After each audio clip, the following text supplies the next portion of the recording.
Leonardo da Vinci says, "Nothing can be either loved or hated unless it is first known." You cannot learn something if you don't know it exists in the first place. What feels very natural to native speakers is the most unnatural to the learners because the very concepts do not exist at all in their native language. There is absolutely nothing in common between the two languages, English and Korean, or any Asian language. Then, what is the most practical way to learn English for Korean learners or other Asian language speakers? In contrast to European language speakers, Asian learners are extremely vulnerable to subtleties of specific sounds, tense uses, and patterns of word arrangements and their meanings due to the direct influence of their native language. When it comes to the process of second language education, a learner's native language is inseparable. Let me break down the intricate language learning process, which has long been considered as invisible and inexplicable from the very beginning at the most basic level, using Korean, my native language. Obscurity emerges between two languages when the form and its intended meanings in the target language don't exist in a learner's language. For instance, in these two English sentences, Tom is bored and Tom is boring convey very different meanings.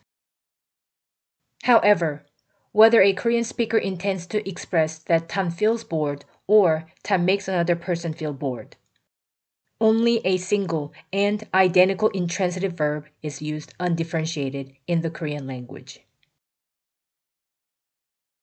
In English, the distinction in the grammatical form, that is the concept of present and past participle, in the English language directly represents its meaning. Nevertheless, they are non-existent and undifferentiated concepts in Korean. There is absolutely no concept of present and past participle in Korean. This non-existent and undifferentiated concept and its meaning remains unknown to most of Korean learners.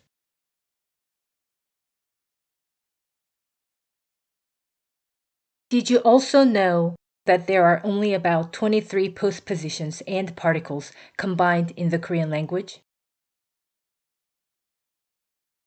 In the English language, there are 150 prepositions and adverbs combined.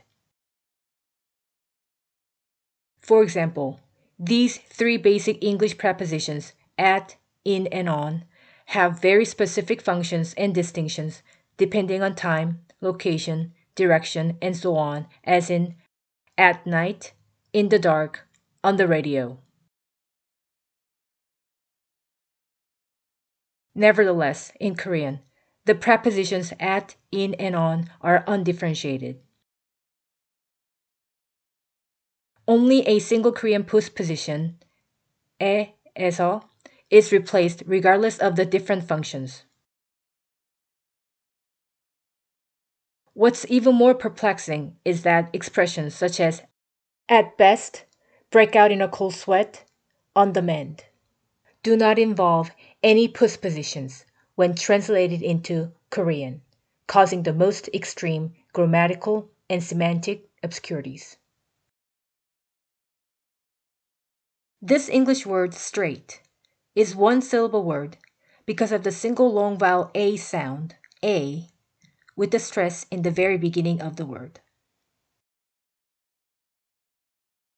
Korean is a syllable-based language, which means the initial consonant blend like straw and the ending consonant ta don't independently exist phonetically. They need additional vowel sounds for each of the consonants.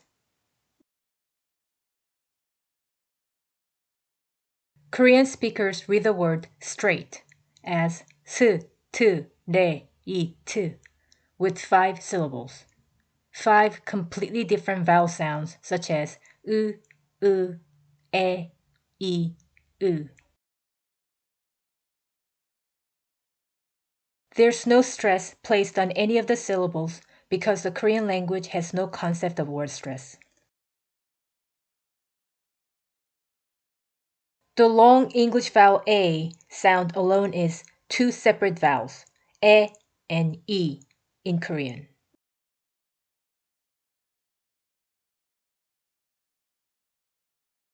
Korean speakers recognize these one-syllable English words as 소스, 트렁크, 스카우트. And the way native speakers normally say these words baffle most of them.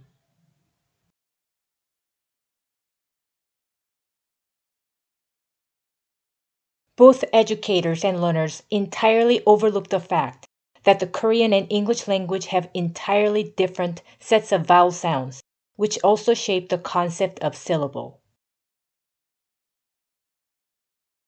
It's no secret that proper basic English sounds are the crux of English language proficiency. The fastest way to attain interpersonal communicative skills is to be able to confidently pronounce one single English word, let alone sentences and idiomatic phrases that learners had memorized, no matter how many they might be. Nowadays, learners around the world even have free access to the native speaker's perfect pronunciations of an infinite number of English words at their fingertips through dictionary apps or Google search.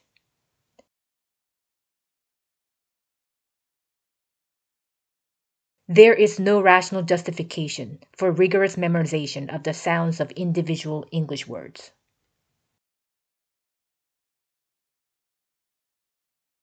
Whether you are a native or non-native English-speaking educator, it's entirely irrational to encourage students to acquire something that doesn't exist naturally and spontaneously without developing acute awareness and clarifying the sources of obscurity. Rigorous memorization and surface imitation are often misunderstood as proficient linguistic skills among many English learners and educators around the world. Surface imitation neither resolves the obscurities nor develops creativity. The primary aim for second language acquisition is to develop learners' creativity and resolve the obscurities. As an educator, do you know which English vowel and consonant sounds that your learners have a hard time to distinguish and pronounce? Do you know the reasons why they struggle to pronounce them? In contrast to your learner's native language, which English tenses do you think are actually non-existent? And therefore, they hold your learners back from demonstrating even the most basic communication performance. In relating to the structures that define the word arrangements of the English language, what type of word pairing combinations are the non-existent concepts within your learner's native language? What is the simple and essential guiding principle in order for your learners to make sense of the peculiar forms of English expressions? The bottom line is the greater the causes of obscurity that exist between a learner's native language and English, the more precise instruction a learner will need that are aligned with their distinct challenges originated from individual linguistic foundations. It's the educator's duty to lay the foundation that resolves the phonetic, grammatical, and semantic obscurities for learners around the world. In fact, the success of second language education relies on a keen understanding of a learner's native language. The acute awareness of obscurities between the two languages ensures learners to fully reach the most meaningful level of language and develop creativity. Then, what is the missing piece of the second language acquisition process?